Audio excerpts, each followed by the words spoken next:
स्त्री को हत्या करी स्वामीर आत्महत्या पारिवारिक कलहर करुण परिणति बालेश्वर जिला गोपालपुर थाना अंतर्गत बरीपदा पंचायत महारुद्रपुर गाँव में घटी गाँव परेश माझी गतकाली विलंबित रात्रे निज घरे स्त्री रश्मिरेखा परिड़ा को हत्या करी निजे घर ठारू अल्प दूर में एक गछरे दौड़ी दे आत्महत्या करिथिबा देखा मिली। खबर पाई घटनास्थल में पुलिस पहुंची तदंत आरंभ करिछि। कारण कौन रही कहीं परिस्थिति सृष्टि है पुलिस ताहा छानभिन जारी रखिथिबा बेले अंचल गोटे शोकाकुल परिवेश स्त्री को हत्या करबा परे स्वामी आत्महत्या करिथिबा जणा पड़िछि। पारिवारिक कलह जोगु एभली एक घटना घटिथिबा अनुमान करा जाउछि। बालेश्वर जिला महारुद्रपुर गाँव में हत्याकांड घटिछि।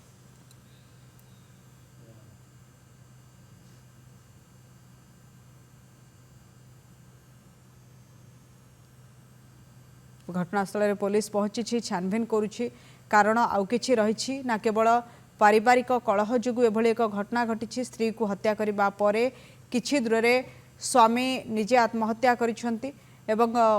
पाखरे जो माने अछंती पड़ोसी माने समान कौन कहते परवर्ती समय जना पड़ो कि पारिवारिक कलहर एमती कौन स्थिति रहा जहाँफल एमती गोटे घटना घटला। स्वर रिपोर्टर तपधन बारिक आम सहित जोड़ी होती आलोचना करने। तपधन जो दुखद घटनाटी घटी स्त्री को प्रथम हत्या कर निजे आत्महत्या कर स्वामी या पछरे कौन कारण रही जो पारिवारिक कलह कथा कहमती कौन परिस्थिति सृष्टि है जहाँफल गोटे चरम निष्पत्ति नापी बाध्य हेले से हाँ देखो जदि आम कहीपर शुभलक्ष्मी एवं गोटे शोकाकूल परिवेश देखा मिली आम तो घर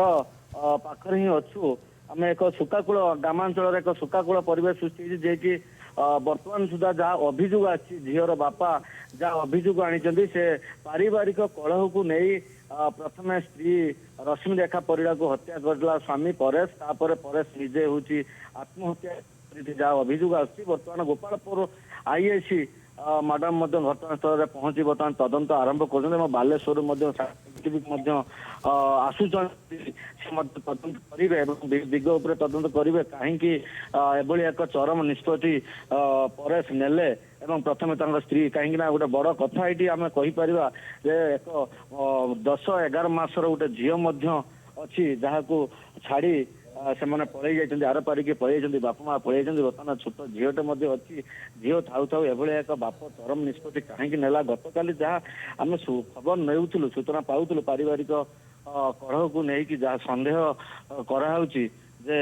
कौन प्रकार एक प्रेम जनित घटना को सन्देह कर स्वामी विलंबित रात्रि मद्यपान कर आसीथिले स्त्री सहित झगड़ा होता से स्त्री की आंधी देते निजे घर 100 मीटर पाखापाखि एक दूर आंब गछरे निजे दौड़ी दे आत्महत्या करते सकाଳେ ଯେତେବେଳେ गाँ लोक एवं परिवार लोक देखिले प्रथमे डेड बॉडी जो आंब गछरे झुलुला प्रथम ओह्लै आनी टाणी देखते घर भीतर पशिला बेलू स्त्री को मृतदेह पड़ी तो दुई जनक मृतदेह बर्तमान घर भीतर पड़ी पुलिस बर्तमान तदंत करुच्ची बर्तमान मजिस्ट्रेट हिसाब से तहसिलदार आसुचंती एवं साइंटिफिक टीम आसुचंती तदंत पर ही जना पड़ो घटनार कौन एवं कौन पाई एभली एक निष्पत्ति पर निजे आत्महत्या कले ताकू नहीं समस्त जानवा चाहूँ ग्रामवासी आगरी आसपाख अंचल मैंने जानवा चाहूँ एभली एक निष्पत्ति कठोर निष्पत्ति परेश कहीं नेले कौन घटना थिला तदंत पर ही जना पड़ो। धन्यवाद तपधन आपन आलोचना बहुत बहुत धन्यवाद।